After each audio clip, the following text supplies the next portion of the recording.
siento muy feliz por tener una familia espiritual y una familia física. Estoy tan contenta. Mi hermana me acaba de confirmar que fue maestra para la niña, como les llamaba. Hace ya años. Ya hace añitos, ¿verdad? Y justamente en la escuela que fundamos, ¿no? En el Camus. Muy bien. Bien, gracias a Dios por estar aquí reunidos, ¿verdad? Para estudiar más de su santa palabra. Habíamos hablado anteriormente, o sea, voy a hacer una continuación del tema que habíamos hablado hace ya unos sábados atrás, ¿verdad? Habíamos hablado acerca de la Trinidad, ¿verdad? Habíamos dicho que la Trinidad o la Triunidad es una doctrina muy difundida, especialmente en el mundo cristiano religioso, ¿verdad? Con diferentes, quizás variedades entre uno y otro, pero es una doctrina muy difundida. Sin embargo, hay aquellos que no están a favor de esta doctrina. Vamos a decir que el fundamento de esta doctrina, como dijimos anteriormente, y hace tiempo que dimos el tema, por lo tanto, vamos a hacer un breve repaso también. El fundamento de esta doctrina es que Dios es uno en cierto sentido y tres en cierto sentido. ¿Cómo es que es uno en cierto sentido? Yo no sé si alguien se acuerda del tema anterior. ¿Recuerda a alguien cómo es que Dios es uno en cierto sentido, pero que también son tres en cierto sentido? Es uno porque tiene la voluntad del uno es la voluntad del otro. El carácter del uno es el carácter del otro. El propósito, la sustancia y la esencia son uno, pero son tres personas con funciones diferentes. Claro, quiero hacer la mención que la Biblia nunca presenta la palabra Trinidad, ¿verdad? Sin embargo, está la esencia, está el concepto allí de la palabra Trinidad. Dijimos entonces que esta Trinidad ya hemos dicho que está muy difundida en el mundo cristiano religioso, pero hay muchos que difieren de la Trinidad. Y es una población muy grande. Vamos a mencionar entre uno de esos grupos está el unitarismo o dinamismo. Yo no hablé con mi hijo anteriormente para ponerlos ahí, pero a lo menos podemos recordar aquí en esto que no tiene mucho arte, el unitarismo o dinamismo. Es una corriente monoteísta está bien así, gracias, muy difundida en el mundo. Y son monoteístas. Esta doctrina consiste en que Dios el Padre es el único, pero que en algún momento de la eternidad Él crió al Hijo, a Jesucristo, ¿no? Entonces, Cristo no sería Dios, ni era coexistente con el Padre, sino que sencillamente, como se menciona en el Islam, sería un profeta, ¿no? Esto lo dice esta doctrina del unitarismo. Pero, ¿qué decimos del Espíritu Santo? Esta se llama, perdón, la que hemos mencionado, la primera, dice, unitarismo o dinamismo. Ellos presentan que el Espíritu Santo es una fuerza que emana del Padre. Tú sabes, la palabra fuerza viene de dinamos, ¿verdad? Por eso se llama dinamismo. Así que el Espíritu Santo no es Dios, sino una fuerza que emana del Padre. Estamos hablando de una gran corriente llamada unitarismo o dinamismo, especialmente en el mundo árabe.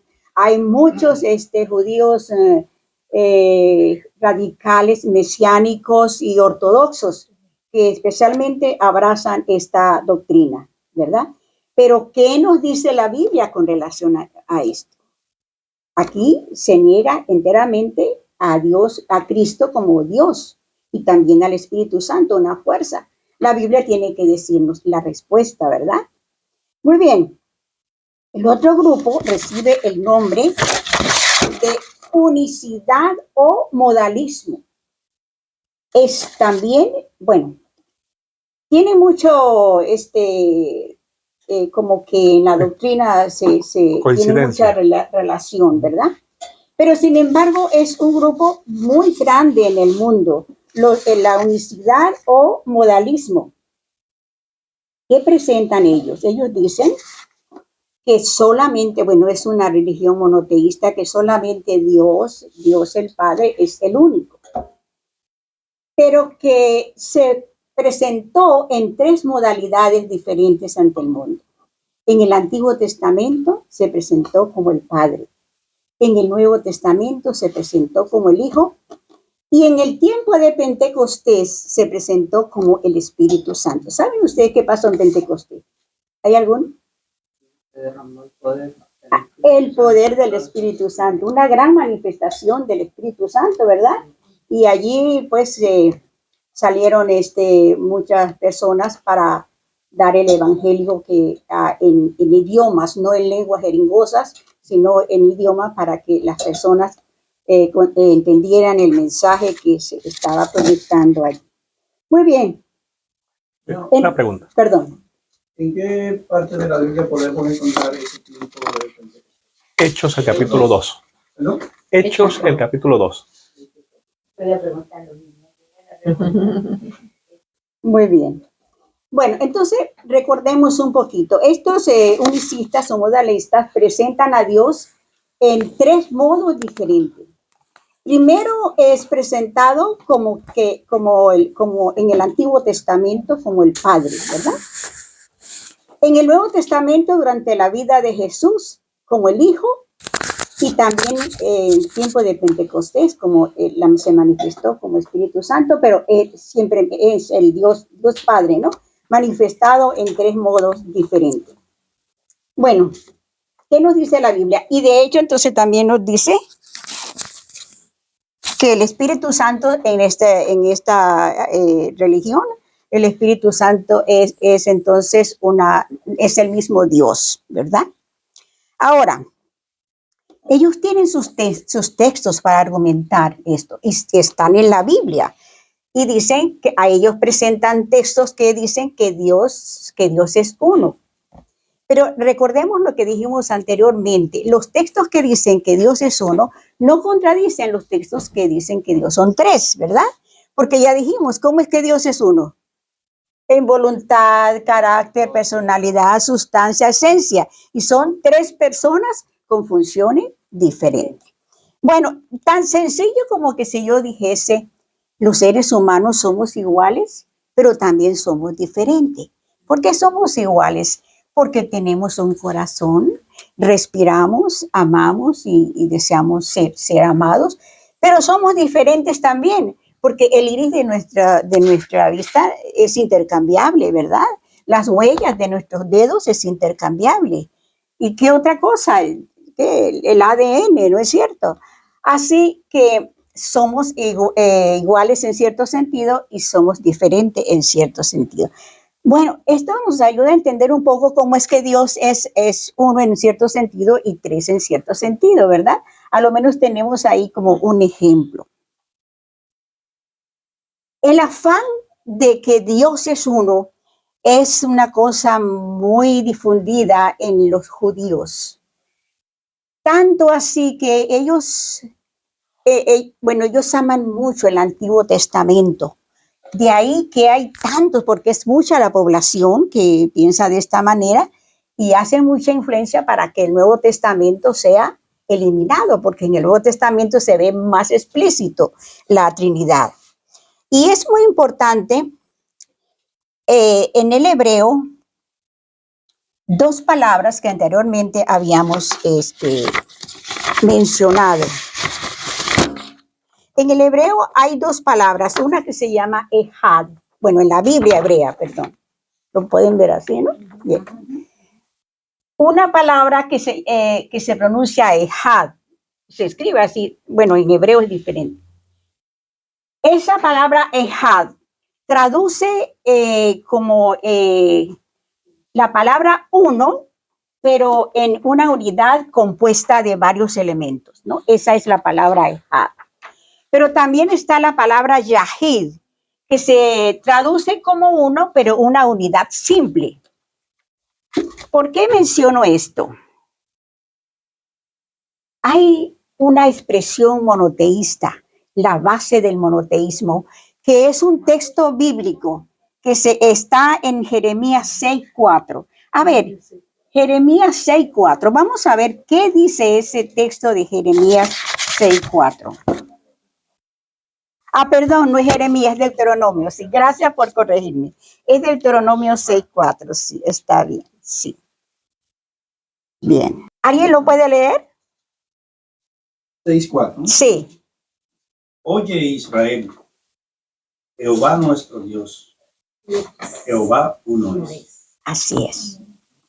Ese texto, gracias por leerlo. Ese texto es tan esencial en el pueblo judío. Es su oración. Lo repiten vez tras vez y se lo enseñan a los niños. Bueno, es el fundamento de su fe monoteísta. Oye Israel, Jehová nuestro Dios, Jehová uno es. Lo interesante de este asunto es que en ese texto que ellos están diciendo, usan la palabra ejad. O sea, que da a entender que Dios no es uno solo, ¿verdad? Porque la misma definición de la palabra lo dice. Yo quisiera, no sé si de pronto ustedes pueden oír, pero si yo digo aquí y grabo, oye Israel, Jehová nuestro Dios, Jehová uno es. No sé si se puede oír la traducción en hebreo. Shema Yisrael, Yahveh Eloheinu, Yahveh Echad. Ahí está la palabra ejad, ¿verdad? ¿A qué significa? Que es este Dios. Ahora, ¿no creen ustedes? Quería preguntar que he oído por ahí una teoría de que no, la Trinidad es algo que fue de la Iglesia Católica y está apoyada por, o sea, que la idea salió de la Iglesia Católica. Y Mire, que, perdón. Y que solamente son dos porque el Espíritu Santo es el Espíritu de Jesús. Sí, pero entonces se le quita la divinidad al Espíritu Exacto. Santo que es Dios. Bueno, ¿saben ustedes? Bueno, no debo decir desde cuándo soy adventista, ¿verdad? Son muchos años, ¿no? De que nuestra religión una vez aceptó eso. Mire, debemos aceptar que de la Iglesia Católica ella presentó primero la doctrina de la Trinidad. Y después fueron estudiando y llegaron a un acuerdo. Pero la Iglesia Católica presentó primero. Y una vez se aceptó eso, también en nuestra iglesia, ¿verdad? Se dijo que la Trinidad era una idolatría. Pero ya se han hecho estudios y ya sabemos que la Trinidad es el Dios Padre, Dios Hijo y Dios Espíritu Santo. Como estaba...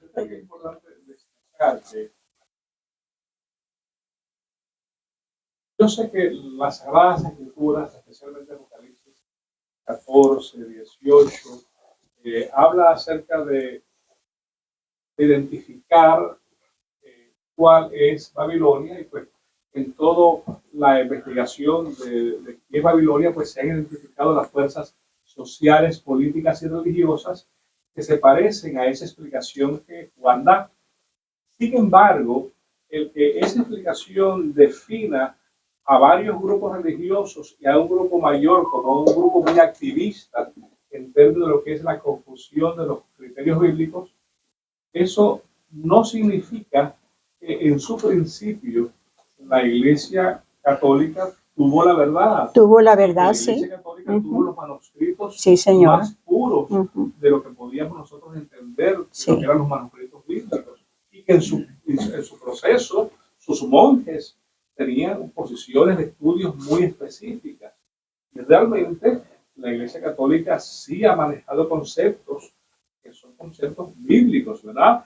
Lo que nosotros combatimos, que no es a la Iglesia Católica, sino es al tipo de filosofía, ha sido las posiciones bíblicas en las cuales ellos han creído que luego ha habido una serie de cambios dirigidos en otra dimensión. Pero realmente las Sagradas Escrituras establece, por ejemplo, una posición muy definida donde el Espíritu Santo es un ente activo en la función. Dice en el libro de Hechos, inclusive donde le estamos aquí mencionando a mi hermanito, a mi hermano, ¿verdad? Dice las Sagradas Escrituras que cuando Cristo Jesús ascendió a las mansiones celestiales, 2 ángeles se colocaron al lado de los discípulos y le dijeron: discípulos, no se sientan solos. Ese mismo Jesús que habéis ido al cielo vendrá nuevamente. Pero Cristo Jesús le dijo: pero yo me voy a ir y os dejaré a un consolador, sí. a otro consolador. Gracias, ¿verdad? Porque esa expresión de otro nuevamente concretiza de que hay alguien adicional a ese ser que estaba viajando, que era Cristo Jesús hacia las mansiones celestiales. De manera que en este caso, pues, no se trata de una palabra que me llega a la mente, pero voy a hacerlo con todo respeto. No se trata de una competencia de lo que establece la Iglesia Católica o lo que establece otras. Se trata de lo que es el estudio de las Exacto, el estudio, la conclusión. De observar de que el Espíritu Santo tiene características muy definidas y funciones muy definidas. En este momento Cristo Jesús hace una función en el cielo, en el lugar santísimo, y eso lo vamos a ver la próxima ocasión, pero el Espíritu Santo hace un nexo, ¿verdad? En términos de lo que es la posición de nuestra función humana en relación a lo que es el aspecto de nuestros pecados y la expresión a la divinidad para que nuestros pecados sean evaluados y perdonados. Así que hay funciones diferentes, y aunque fue establecida en su inicio por la Biblia, lo descubrió la Iglesia Católica y bíblicamente permanece siendo una. Exacto. Bueno, de eso habría que hacer un tema especial, ¿verdad? La Iglesia Católica ha cometido tantos errores y se fue por otro camino, que ahí ya empezó esto de Martín Lutero, cuando empezaron a ver. Hubo reformadores para quitar eso. En orden, y ahora están los resultados de que veis. Exacto, ¿sí? Está totalmente perdida. Exacto, O sea, los sí. que éramos católicos estábamos dormidos. Bueno, Dios no viene a buscar aquí católicos adventistas, Dios viene a buscar una iglesia. Nosotros no tenemos que decir, bueno, yo me voy a salvar porque yo sé. No, Dios no tiene excepción de personas, pero sí quiere un pueblo preparado para ir al cielo. Muy bien, si Dios hubiese querido aclarar que la Trinidad al pueblo judío, ellos que son tan devotos de esto, del monoteísmo, pues, ¿por qué no hubiese colocado la palabra Yahid, verdad? La palabra Yahid que significa solamente uno, en una unidad simple, ¿verdad? Sin embargo, ellos cada vez repiten eso y nos preguntamos, ¿pero por qué? Bueno, vamos a seguir adelante. Ellos tienen sus argumentos para decir que Dios es uno. Y vamos a ver algunos textos que la Biblia menciona que Dios es uno. En Isaías 45:5, yo no le di esos textos a mi hijo, pero vamos a tratar de buscarlo. Yo los leo desde aquí. Isaías 45:5 dice: yo soy Jehová y no hay otro fuera de mí. No hay Dios. Vamos a pasarlo rapidito porque el tiempo está pasando. Ninguno más. Sí. Juan 10:30 dice: yo y el Padre uno somos. Aquí está la palabra uno. Si yo escribo esto, si lo pongo en español y yo digo, yo y el Padre uno somos. Veamos a ver cómo lo dice aquí esto. אני והאב אחד. La palabra Ejad. No hay ninguna palabra que se refiera a Dios en el número uno y que esté la palabra Yahid. Siempre está, o sea, la palabra Yahid no califica a Dios, sino la palabra Ejad. Y eso es bien importante, ¿verdad? Porque recuerden, escrito está, debemos algunas veces dar respuesta de lo que tenemos. A ver, el último texto sería Juan 10:30, ¿no? Sí, ahí está. Yo y el Padre uno somos. Juan 14:9 dice, el que me ha visto a mí, ha visto el Padre, ¿verdad? Ese es un texto muy preferido por los monoteístas. Y luego sigue Colosenses 2:9. Colosenses 2:9 dice, porque en él habita corporalmente toda la plenitud de la deidad. Bueno, ¿qué se nos está diciendo, verdad? Se nos dice que los monoteístas dicen que no hay una Trinidad, pero es tan claro en la Biblia. Veamos Juan 14:26. Juan 14:26. Está en las Biblias, en todas las Biblias, en hebreo. Aquí en la Biblia es la Biblia. Dice así, pero el Consolador. ¿Quién es el Consolador? El Espíritu Santo. A quien ¿quién será Él? El Padre enviará en mi nombre. Él os enseñará todas las cosas y os recordará todo lo que yo os he dicho.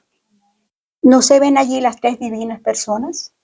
Padre, el Hijo y el Espíritu Santo. Veamos otro. Además se ve una interacción entre uno y otro. Sigamos con Juan 11:41. Jesús, alzando los ojos a lo alto en oración, dijo, Padre, te doy gracias porque me has oído. Este es Juan 11:41.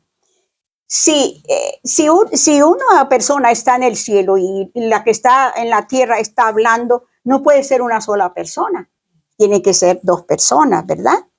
Entonces, podemos decir que son tantas las evidencias bíblicas que se consiguen para comprobar esto, que en realidad no sabemos por qué hayan tantas personas modalistas y unitaristas, ¿verdad? Convencidas que las tres personas de la deidad son una. Y como consecuencia, el Espíritu Santo, entonces, en una de esas doctrinas, dice que es el mismo Dios o que es una fuerza emanada del Padre. Perdón. Yo no sé si la reunión pasada hablaron un poquito como la misma Biblia explica la palabra Ejad. Ajá. Lo hicieron. Porque, por ejemplo, hay dos ejemplos muy claritos en el Génesis, en el mismo hebreo. Génesis capítulo 2. Creó Dios, dijo, por tanto, dejará el hombre a su padre y su madre y se unirá a su mujer y serán una sola carne. Ese uno es Ejad. Ahí está Ejad, sí. Entonces, explíqueme cómo ella y yo somos uno, porque yo veo dos. Eso se lo dejo a Dios porque yo no lo entiendo. Así es, pero la Biblia dice que somos Sí, uno. claro. ¿En qué sentido somos uno? El propósito, carácter, pensamiento. Génesis 41, esencia, el faraón le explica a José dos sueños, uno de 7 espigas delgadas y 7 espigas, y después le explica otro que eran 7 vacas gordas y 7 vacas flacas. La respuesta de José está en Génesis 41:25. ¿Qué le dijo Génesis 41:25, profe? No. Entonces respondió José al faraón, el sueño del faraón es uno mismo. ¿Cómo que uno? Él tuvo dos sueños. Ese uno es Ejad también. Ejad. Génesis 41:25. Sí. Usted lo busca en la Biblia hebrea y sale. Creo que Mara Ejad. Sueño uno. ¿Cómo es uno si él tuvo dos? O sea, la misma Biblia te explica que la palabra Ejad no se refiere a uno en cantidad. Eso es lo que, ajá. Sino uno en unidad compuesta. En unidad compuesta. Varias, más de uno. Varios elementos. En uno. Así es. Exactamente. Sí. Así es. Entonces, cuando usted me explique cómo esposo y esposa son uno, cuando esos dos sueños son uno, nos dará una idea cómo la deidad, Dios, Padre, Hijo, Espíritu Santo también son uno, aunque son tres personas diferentes. Gracias por esta ayuda. Sí, está bien. Muy bien, como le estaba diciendo, cuesta creer tanta evidencia bíblica porque hay tantos modalistas y unitaristas, ¿verdad?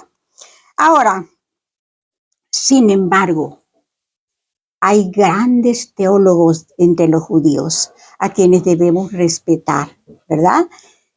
Pero con todo eso, con todo ese gran conocimiento teológico, piensan de esta manera. Ahora, este pensar monoteísta los lleva a otra falsa doctrina, porque ellos dicen que aceptar la Trinidad es una idolatría. Ahí está. Eso nos ciega. Al decir ellos que la Trinidad es una idolatría, ellos no pueden, aún los textos que están en la Biblia no los pueden ver, porque esa concepción monoteísta, familia, los padres que han desde su niñez han levantado esos niños, ellos oran esa oración, ellas repiten esa oración 2 y 3 veces, ¿verdad? La Shema. Y eso está tan arraigado en ellos que entonces no pueden ver otra cosa. Y eso les obstaculiza para ver los textos bíblicos.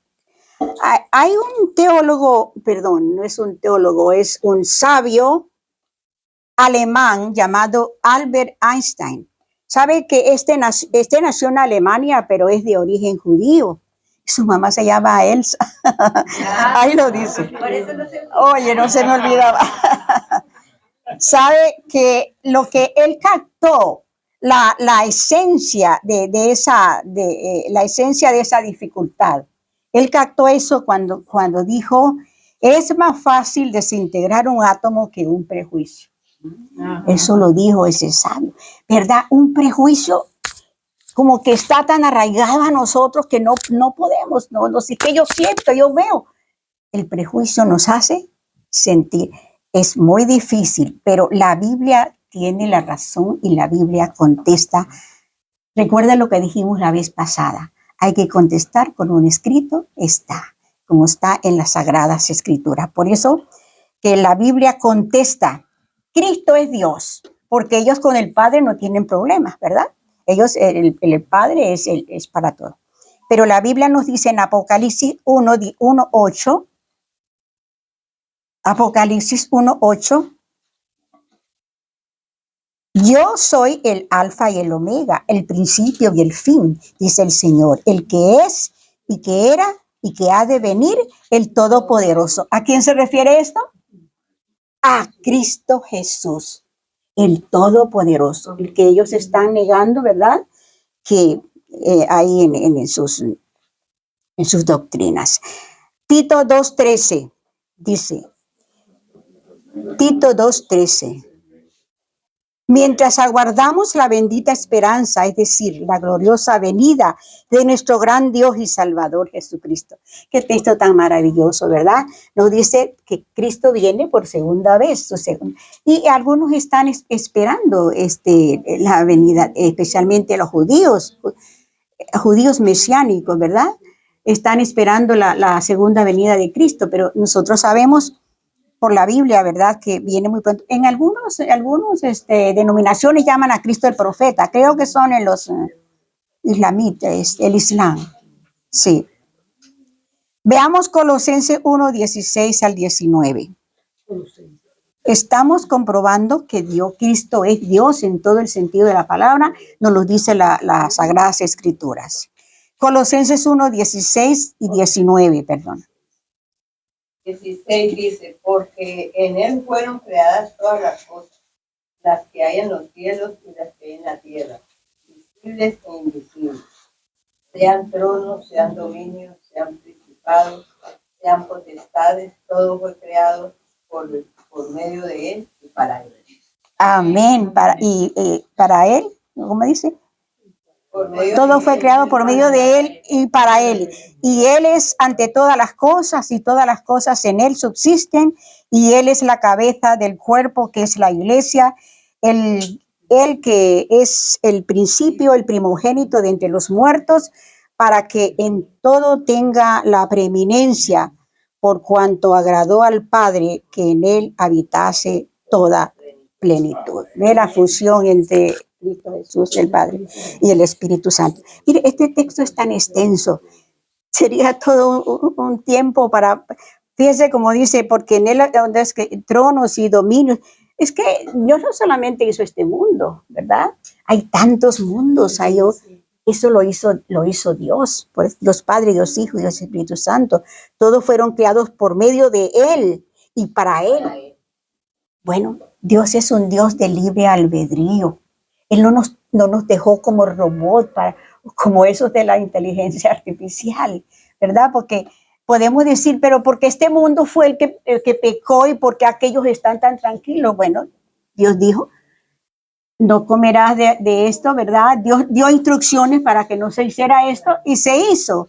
Y este mundo cayó en pecado. Pero otros mundos, la desobediencia, pero otros mundos están, ¿verdad? Están con el Señor, están bien. Ahora, los monoteístas nos han dicho que el Espíritu Santo es una fuerza que emana del Padre, ¿verdad? La Biblia contesta, y veamos ahora si entramos propiamente en el Espíritu Santo. Hechos 13:2. Hechos 13:2.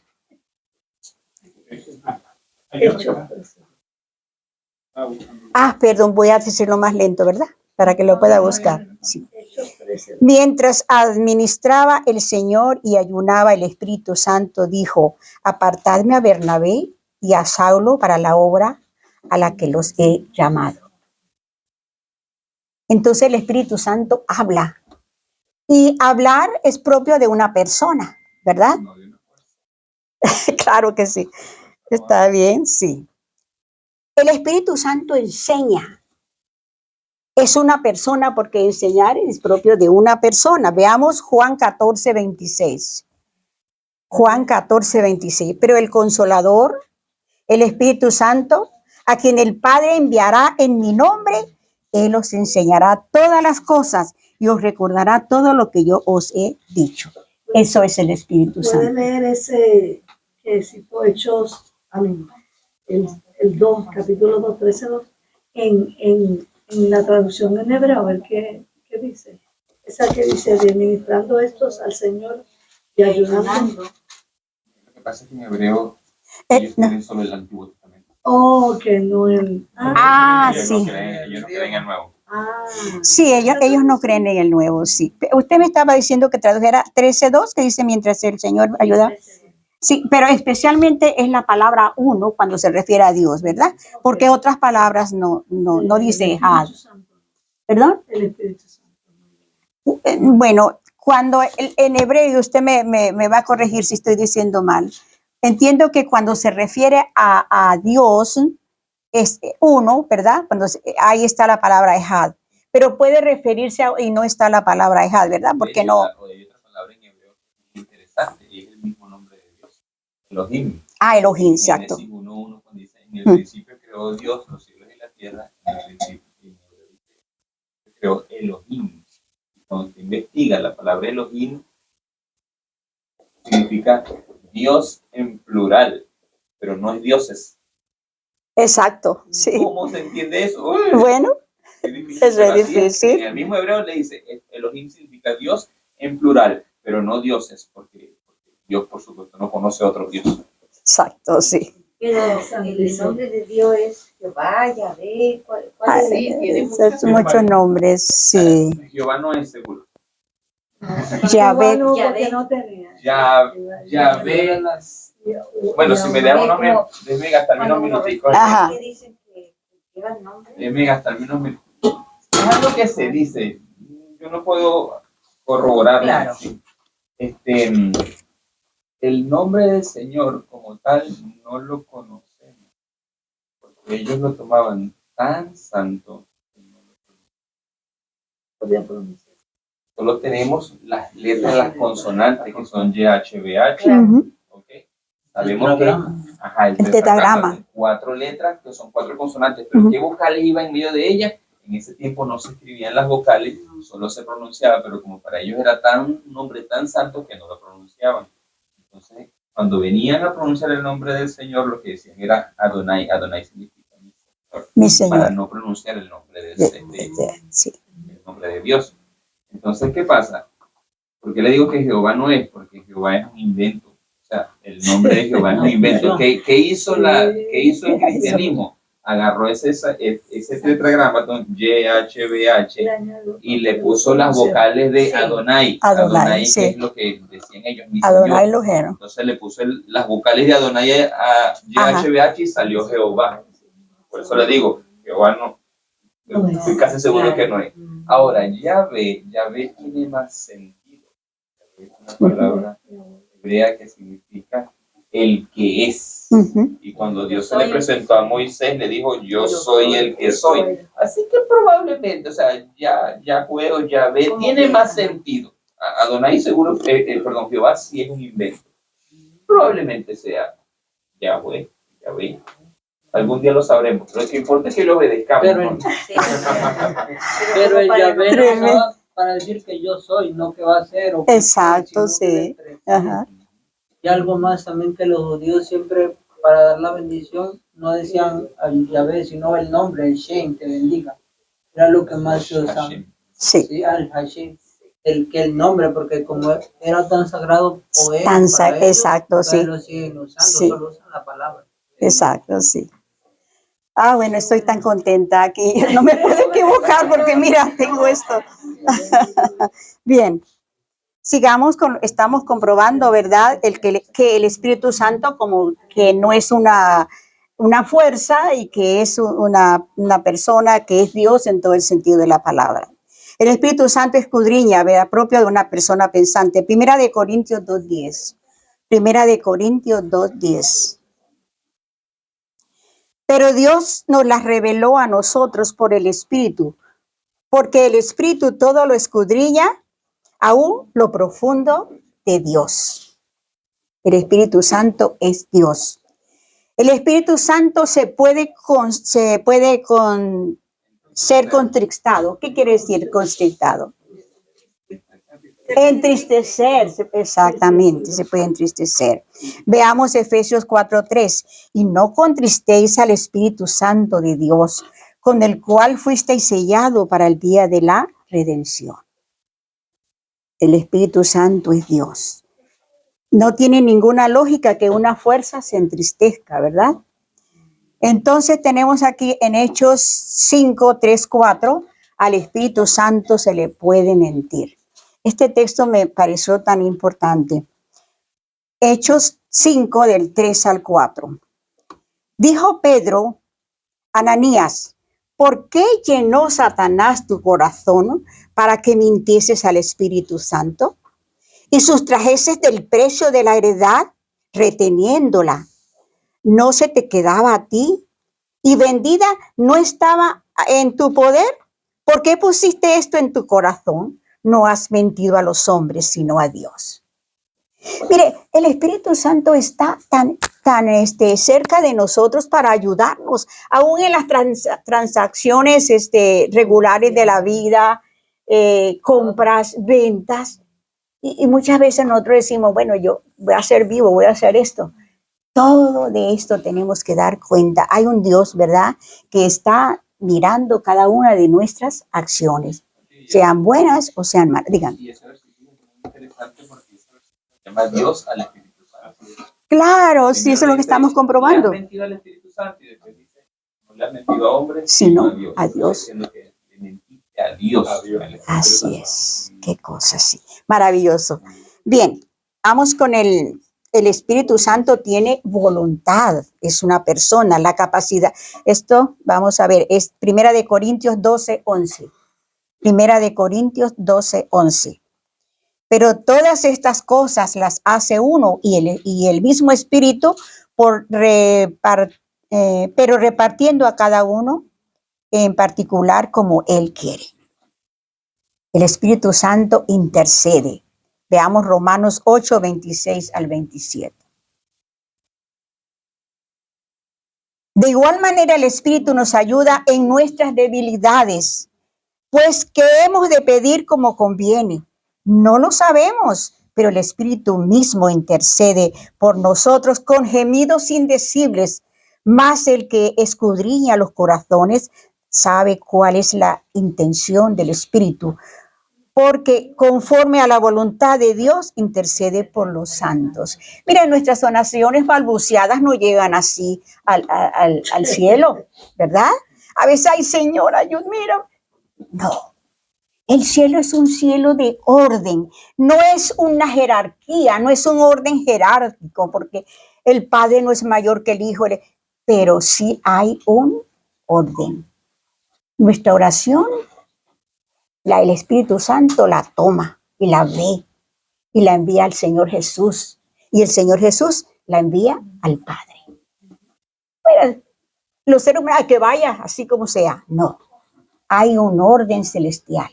Y eso es maravilloso. Debemos aprender también de este orden. Muy bien. El Espíritu Santo puede ser ultrajado, insultado. Hebreos 10:29. ¿Cuánto mayor castigo piensan ustedes que merece el que ha pisoteado al Hijo de Dios, que ha profanado la sangre del pacto por la cual había sido santificado y que ha insultado al Espíritu de gracia? Mire, pastor, dígame usted esto es tan importante. Dice que el Hijo de Dios que ha profanado la sangre del pacto. ¿Qué tiene usted que decirnos con relación a esto?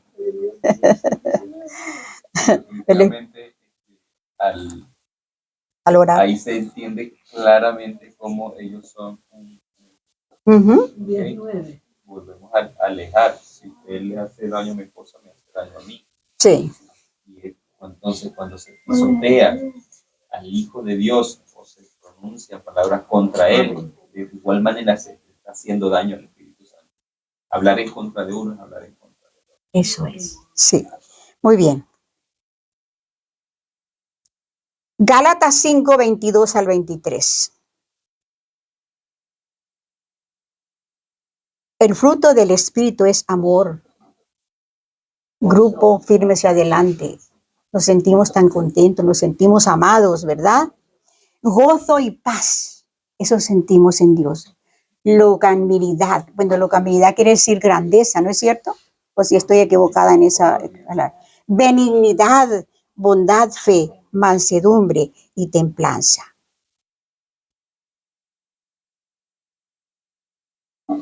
En conclusión, pues hay una triunidad que está a nuestra disposición para salvarnos. En cada momento de nuestras vidas es tan importante que nosotros tengamos presente esa triunidad, ¿verdad? Génesis 1:2 dice, y la tierra estaba sin orden y vacía, y las tinieblas cubrían la superficie del abismo, y el Espíritu de Dios se movía sobre la superficie de las aguas. Hemos estado hablando últimamente del Espíritu Santo y vemos cómo actuaba Él en la creación. Se movía sobre la haz de las aguas. Así que he querido presentar este tema porque yo creo que nosotros tenemos que depender más de Dios. Vienen momentos difíciles a este mundo.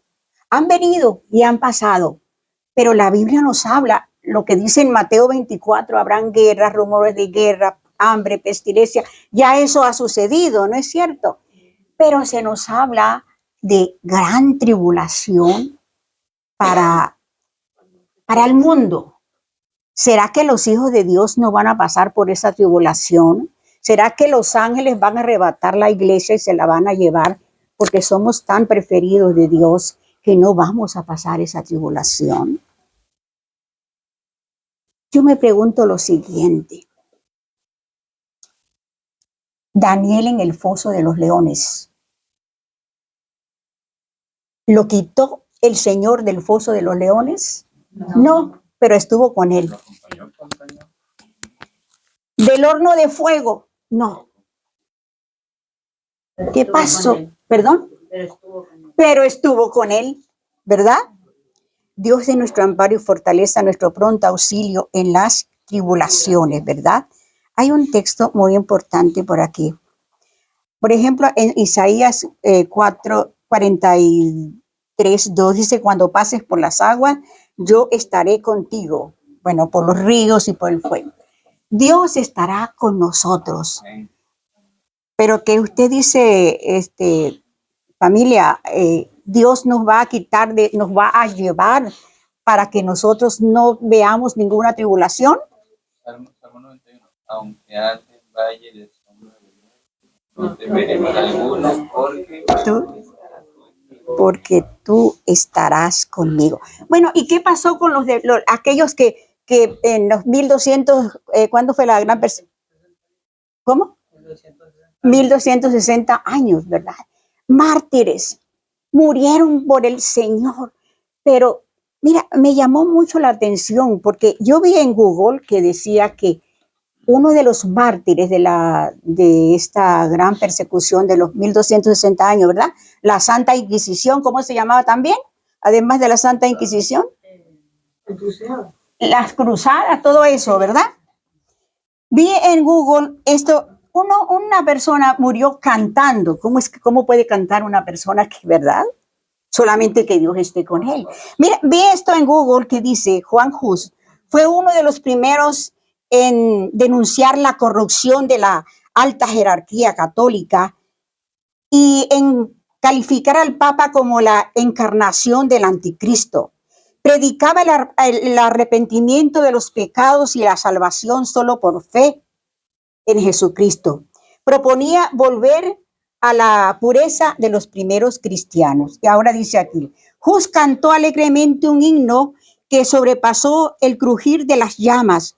Sus últimas palabras antes de ser quemado fueron, por este evangelio estoy yo aquí, y estoy aquí con valor y alegría, listo para sufrir esta muerte. Lo que enseñé con mi boca, ahora lo sellaré con mi sangre. ¡Qué valor!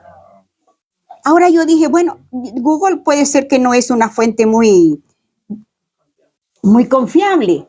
Entonces me fui para un libro que yo sí veo que es tan confiable, que se llama El conflicto de los siglos. Ahora yo quiero que escuchemos. Eso fue el mártir Juan Hus y como él otros, ¿verdad? Vemos, voy a leer una partecita. Fue luego entregado a las autoridades seculares y conducido al lugar de la ejecución.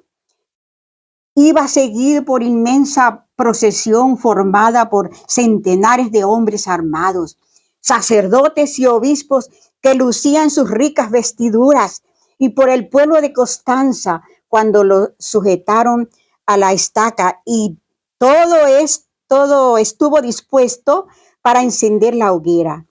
Se instó una vez más al mártir a que se salvara retractándose de sus errores.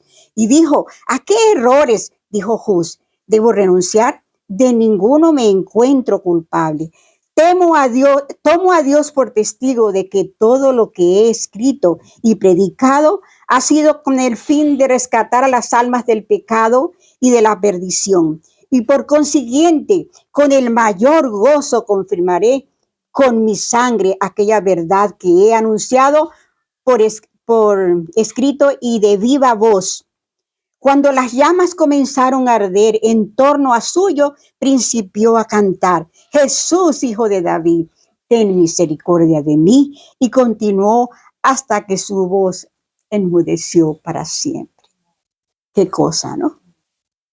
¿Cómo era que se llamaba? Juan Hus. Juan Hus. Sí. Bueno, hijos, he hablado un tiempo y espero que ustedes me hayan perdonado, ¿verdad? De haberme pasado quizás.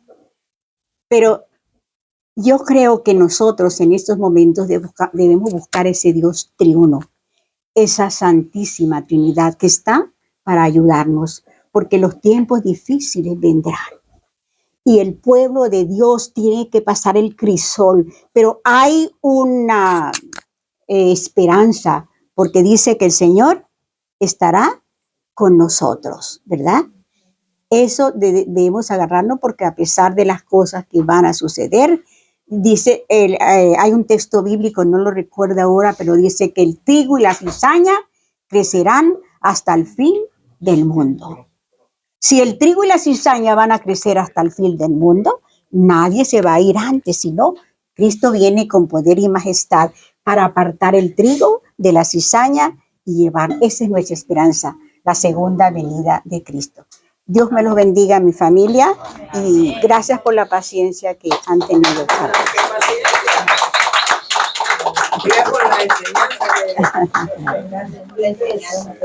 Ayúdame a llevar esto, que me puedo quitar.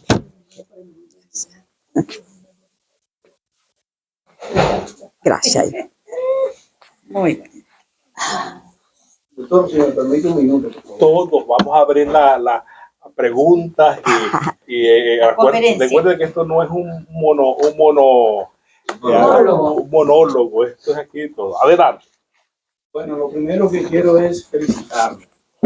Felicitarlo a usted porque la verdad, tener una madre así, a su edad, Tan viejita, con esos conocimientos y con una claridad mental como la que ella tiene, es una bendición de Dios. Así es que lo quiero felicitar. Y Gracias. felicitarla a usted porque créame, estoy sorprendido de la manera que usted, con la tecnología, cosas que yo me he quedado con la boca abierta porque usted tiene un conocimiento de la tecnología que Dios se la bendiga. la gloria sea para Dios. Gracias por esa expresión, ¿verdad? Por esa expresión. Bueno, mire, tenemos temas pendientes. La vez pasada que estudiamos el santuario, hay una pregunta, Gonzalo la hizo, quedamos en una conclusión donde dijimos, no solamente vamos a orar y vamos a ir a comer, pero quiero puntualizar los temas que vamos a seguir tocando. Quedamos de que una vez Cristo fue a las mansiones celestiales, viajó al santuario, ¿verdad? Imitando el santuario que estaba aquí en la tierra, que lo que ocurría aquí en un año, pues en relación al tiempo tenía su cumplimiento en relación al tiempo de la vida. Y quedamos de acuerdo que fue al santuario, ¿verdad? Me voy a adelantar y de acuerdo a los órdenes del santuario llegó al lugar santo. Pero nosotros recordamos que en las rituales anuales no solamente el sacerdote iba al lugar santo, sino que también pasaba al lugar ¿cómo? Ahora, ¿cuántas veces del año pasaba al lugar santísimo? Una sola vez. Y en ese periodo de vida, que esa es una réplica, como nosotros pudimos observarnos, nos dimos cuenta que ocurren dos eventos. Y dijimos que desde que Cristo Jesús fue a las mansiones celestiales, ya se eliminó la posición de sacerdote, porque el único pontífice sumo es ¿quién? Es Cristo Jesús. De manera que era una blasfemia decir que en los seres humanos hay sacerdotes o sumos pontífices. Pero rapidito Gonzalo dijo, allí hay una cosa que no entiendo, porque aquí en la Biblia dice que Pedro se le han dado, ¿verdad? Las llaves de qué? Del cielo, y lo que es atado en donde en el cielo es atado en la tierra, y dice que Petros, ¿verdad? Sobre esa piedra edificaré ¿qué? Mi iglesia. Así que eso está pendiente porque tenemos que dilucidarlo. Solamente dimos una respuesta así rapidita, pero vamos a ir bíblicamente para revisar todo el aspecto de lo que es la expresión semántica, de lo que es la expresión cultural del momento, para ver lo que es el significado de los nombres, para revisar realmente qué dice el propio Pedro. Así que vamos a hacerlo porque es importante conocer esas preguntas. Son excelentes preguntas de las que yo me siento bien orgulloso, porque esto es justamente pues investigar dentro de todo, ¿verdad? Entonces, vamos a la próxima vez a tocar esa temática y luego daremos un cierre total, porque para nosotros es importante, los estudiantes de la Biblia, saber en qué parte del tiempo estamos. Porque si nosotros creemos que Cristo Jesús va a venir por segunda vez, tenemos que saber en qué parte del tiempo estamos. Para los judíos, todavía no ha venido Cristo Jesús, ¿verdad? Por primera vez, porque todavía ellos esperan un Mesías. Así que en una etapa de la historia del mundo, ellos están en una etapa mentalmente, ¿verdad? Para los lectores de las Sagradas Escrituras, nosotros creemos también en el Nuevo Testamento. De manera que el Nuevo Testamento, que está unido a los eventos del Antiguo Testamento, en el Antiguo Testamento hemos estudiado varias vías para regresar a un común denominador, que es el plan de salvación, la segunda venida de Cristo y la búsqueda de Cristo Jesús a un pueblo especial, ¿verdad? Y hemos visto en diferentes dimensiones, y en esta ocasión decidimos estudiar el santuario para llegar también a la misma conclusión, ¿verdad? Así que luego entonces vamos a dar un cierre, porque la parte final de ese santuario eran dos. Era el lugar santo y el lugar santísimo. Entonces, la pregunta que yo le hago a ustedes, ¿en qué parte de ese santuario estamos? Porque si Cristo Jesús fue al cielo y se cumple el mismo proceso de lo que estaba allí en el santuario, ¿a dónde llegó Jesús cuando fue al cielo a llevar a cabo su función? Porque quedamos de acuerdo que el santuario, que era una réplica del cielo, era el centro de operación donde Dios estaba trabajando para llevar a cabo la función de la salvación del ser humano y el perdón de nuestros pecados, ¿verdad? Así que le pregunto solamente para tener una respuesta de ustedes, si Cristo Jesús ascendió al cielo como sacerdote, ¿hacia qué parte fue entonces? Del santuario, al lugar santo, ¿verdad? O santísimo. Bueno, es una pregunta que vamos a responder, ¿verdad?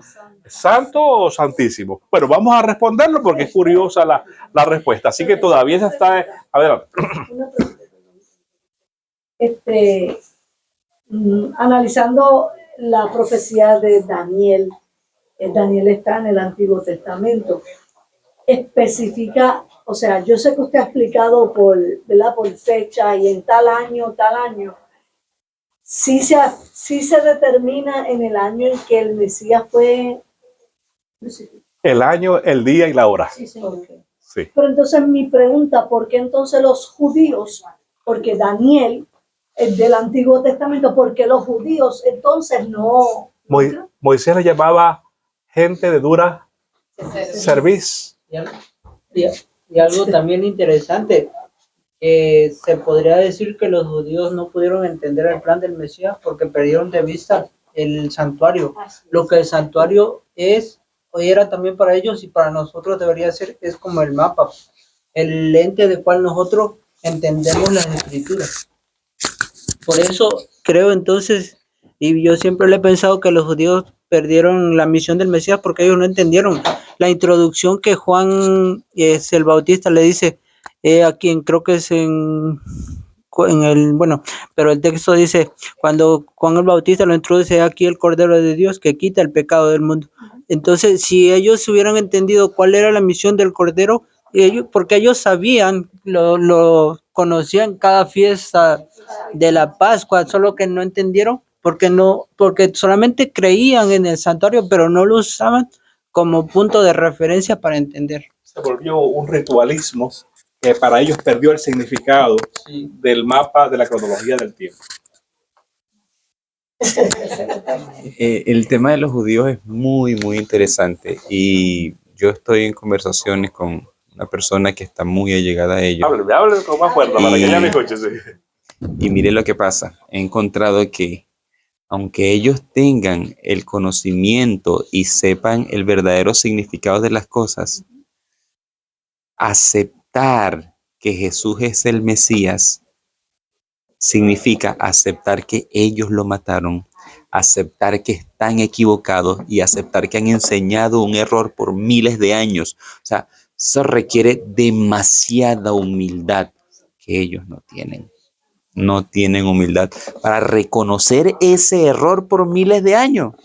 Prefieren seguir en su posición terca en que eso es así. Sí. Ajá. Ya que en el fondo ellos sí sabrán que están. Claro, el hecho de que estudiemos las Sagradas Escrituras nos muestra la equivocación de los adventistas, de los evangélicos, de los pentecostales, de los católicos. La Biblia es la que nos responde, con un escrito está la realidad de los procesos. Por esa razón no podemos separarnos. Cuando yo me fui de la casa a una edad de 15 años, mi papá me dijo, hijito, ya te enseñé lo que te iba a enseñar. Ahora ya usted no es más adventista. Ahora usted es y tiene la responsabilidad de buscar cuál va a ser su posición filosófica. Pero mi papá está un poquito tostado porque tanto que me enseñó, ¿verdad? Después de verdad, pero luego vi la esencia, luego vi la razón de yo poder investigar sin tener prejuicios por conceptos de herencia, por conceptos de paternalismo, por conceptos, y de allí empecé a odiar a los políticos. Yo odio cuando me dicen, yo soy del partido tal porque en mi familia fulano de tal y Luis. No. Tú tienes que ser porque tú realmente sabes lo que es. La herencia no tiene nada que ver aquí. Nuestra responsabilidad es individual y es en el presente. Tenemos que investigar continuamente para conseguir la respuesta de un escrito está. Aunque existían también los judíos que Masaya, que eran los que seguían a Dios. Entonces ellos siempre tenían conflicto. Están los ortodoxos y están los que seguían a Jesucristo. Por eso le dicen Jews de Masaya. Cuando los judíos de Masaya predican, bueno, a veces en el canal, no me acuerdo ahora si era el 52, él predicaba como nosotros predicamos el Evangelio. Sí. Con su dedo y su gorrito y todo. Así es. Y ellos creen la misma creencia. Sí. Claro, hay varias vertientes en el pueblo, déjeme llamarle en el pueblo del Viejo Oriente, hay diferentes tendencias. Los musulmanes tienen tantas tendencias. Unos se llaman suníes, otros se llaman, ¿verdad? Es una mezcla de política religiosa, ¿verdad? Los judíos también tienen tantas vertientes. Al igual que el cristianismo que está dividido en diferentes ramas. Estamos divididos y todos, unos creen una cosa. ¿Ves? La confusión que hay en ellos también la hay en nosotros. En ellos, en sus temas que nosotros le decimos, pero también nosotros tenemos que verificar porque la Biblia unifica todos esos conceptos. No deberían haber muchas iglesias, debería haber una sola iglesia con planteamientos muy específicos, ¿verdad? Que aquí se plantea. Erguita. Con respecto a lo de los judíos en la antigüedad también, la misma Biblia explica que, como el doctor decía, ellos son personas de muy dura cerviz. También el hecho de que ellos no esperaban al Mesías como lo plantea la Biblia. Hay muchos misterios que ellos no conocían de cuál era la función real de Jesucristo. Ellos desconocían esto. Entonces, históricamente hay que saber que los judíos han pasado por muchos yugos, el yugo de los romanos también. Entonces, ellos, a través de los años, la esperanza que ellos tenían era dejar de tener esos yugos terrenales. Entonces, ¿qué esperaban ellos? Un rey que los liberara del yugo romano. Un cambio político, social, geográfico. Sí, entonces, es por eso que la Biblia también indica que a los suyos vino y los suyos no le recibieron. No le recibieron porque ellos desconocían muchas cosas. Quizás en la actualidad tal vez como hay muchas vertientes, habrá muchos que piensen igual, pero es el mismo desconocimiento. Y la verdad, Erika, es que lo que tú dices me invita a mí a decir que nuestra familia es en todo el planeta.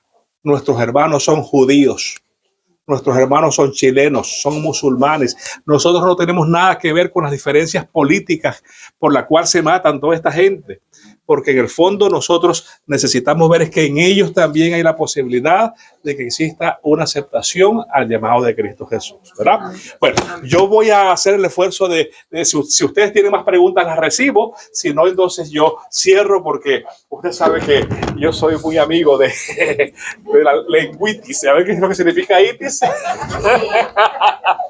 Y vamos nosotros a comer y vamos a tener una oración por los alimentos, así que yo les pido por favor, sí, podré pedirles que nos coloquemos en pie, ¿verdad? Y vamos entonces